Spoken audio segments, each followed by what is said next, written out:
Kurt with eTrailer, and today we're going to take a look at the Timbren Active Off-Road Bump Stops on our 2025 Toyota Tacoma.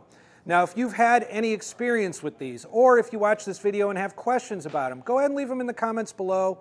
We'd love to assist you with those questions and use your stories to help other neighbors make the best decisions for themselves. You're like a lot of people who like to take your Tacoma off-road, or you're putting some loads in the truck bed that, from time to time you could feel it bottoming out due to the weight.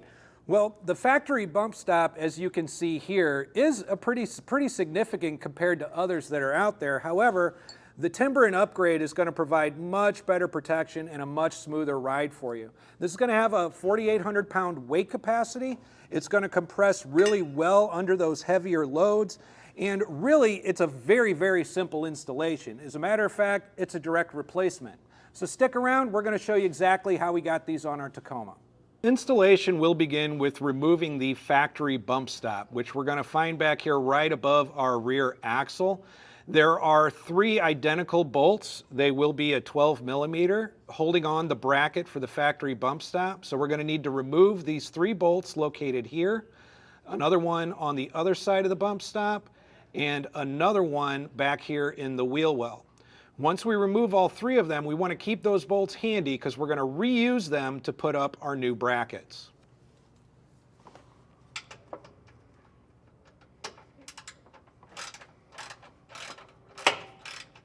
Well, after removing the bottom 2 bolts, we're removing the one inside the wheel well here.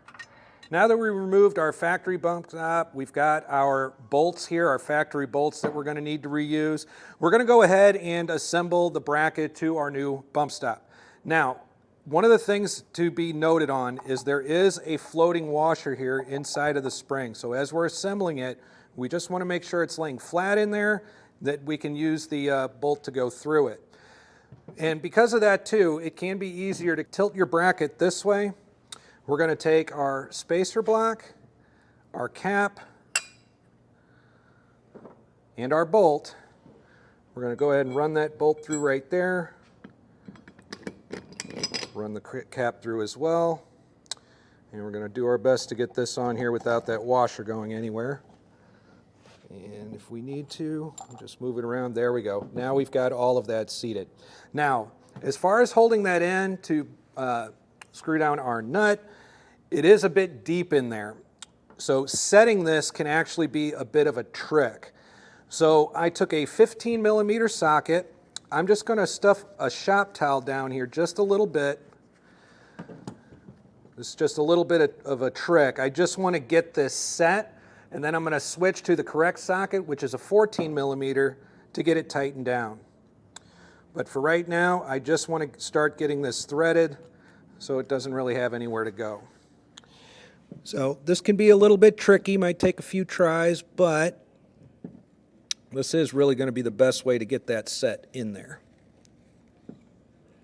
Getting that bolt set is by far the trickiest part of this installation, but now that I've got it on there and started, I'm switching back to my 14 millimeter socket, and I'm going to grab my Allen key just to keep the bolt head straight, and then we're going to tighten it down until snug.